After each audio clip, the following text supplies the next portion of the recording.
Alors, bon après-midi à chacune et à chacun. Merci de demander. Ah, il reste une minute, pas encore parler, excusez.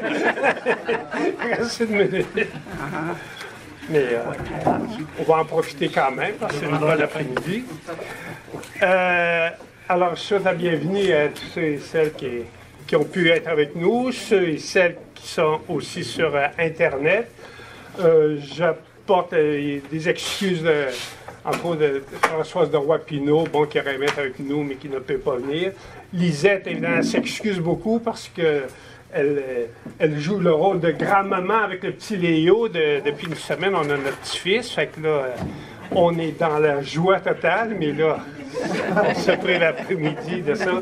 Alors, elle nous écoute sur... j'ai dit à Sœur Lise, elle va te surveiller, on va voir comment tu vas lire. Alors, voilà. Nous allons donc poursuivre notre itinéraire, notre chemin. On termine aujourd'hui un cycle de 4 rencontres que nous avions entrepris pour cette année académique 2017-18 sur le thème de l'expérience d'Église vécue par Marie l'Incarnation. Vécue quand elle était à Tours, comment elle a vécu, comment ça s'est inscrit en elle, et vécue ici, comment elle a imprégné l'univers, l'espace de cette expérience d'Église. Nous avons résolu de privilégier, pour démarrer notre rencontre, la lettre 195 du 16 septembre 1661.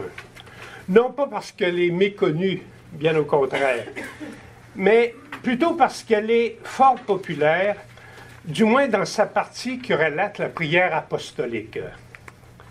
Si elle est bien connue, et plusieurs peuvent s'y référer, en revanche, elle semble être assez peu étudiée. C'est un constat qu'on s'est fait en préparant, on en parle, on la cite, tout ça, mais pourquoi on ne s'y arrêterait pas, là, mais pour la relire, disons, dans une seconde de lecture.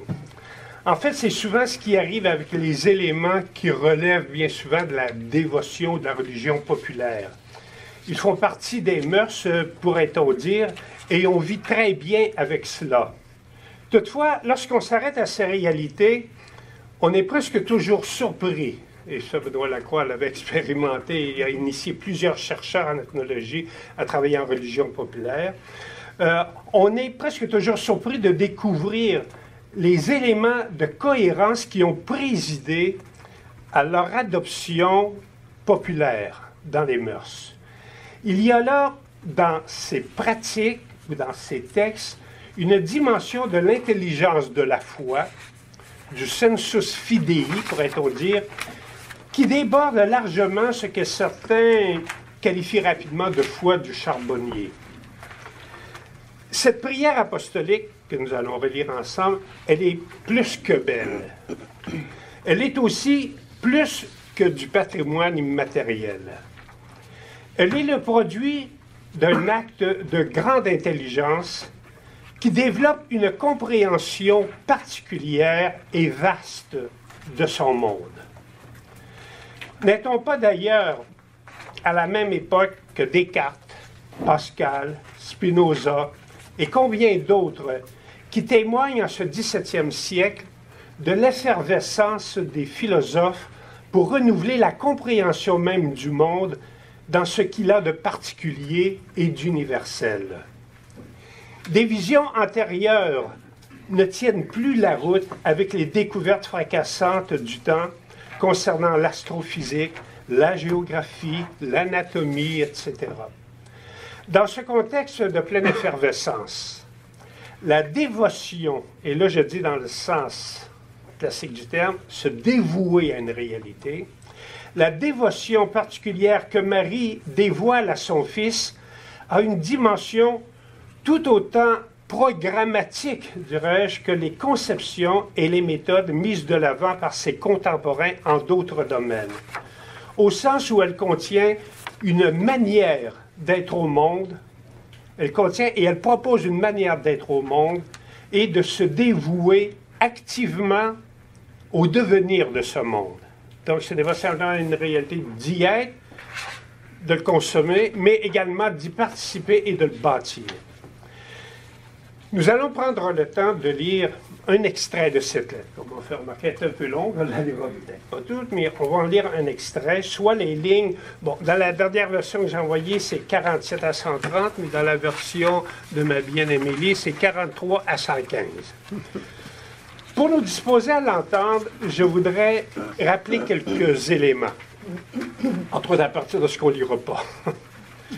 Au début de sa lettre, Marie prend acte du fait que son fils a été si malade qu'il était pratiquement décompté et qu'elle l'avait remis une nouvelle fois, pourrait-on dire, entre les mains de Dieu. Et je cite, « Elle avait déjà fait son sacrifice en dénuant son cœur de ce qu'il aime le plus sur la terre pour obéir à sa divine majesté. » C'est donc sur la base d'un soulagement extrême, pourrait-on dire, que cette mère écrit cette lettre à l'être issu de ses entrailles, l'être qu'elle aime le plus sur terre.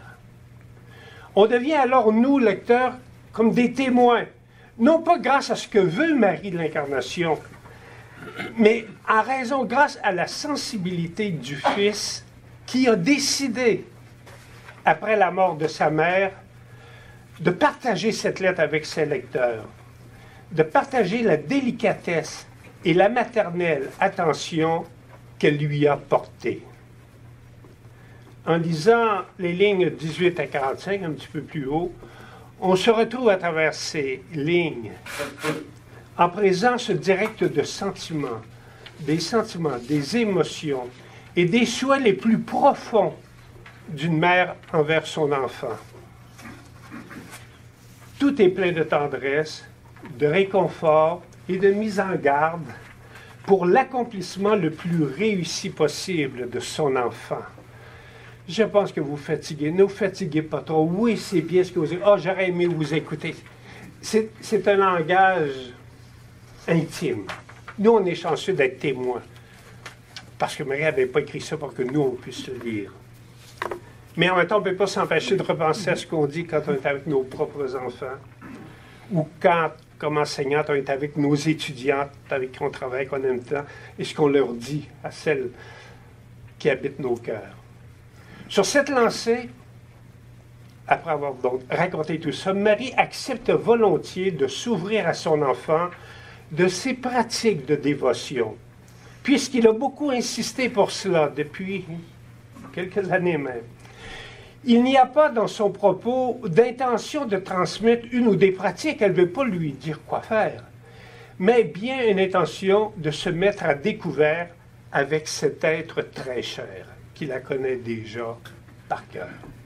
Elle lui raconte quelque chose qui est un peu dans l'ordre du secret.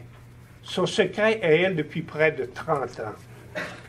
Elle ne veut faire de leçons à personne, mais en même temps, elle a appris, entre autres grâce à Don Raymond de Saint-Bernard, à écouter l'esprit qui agit et à laisser monter les paroles qui sourdent en elle.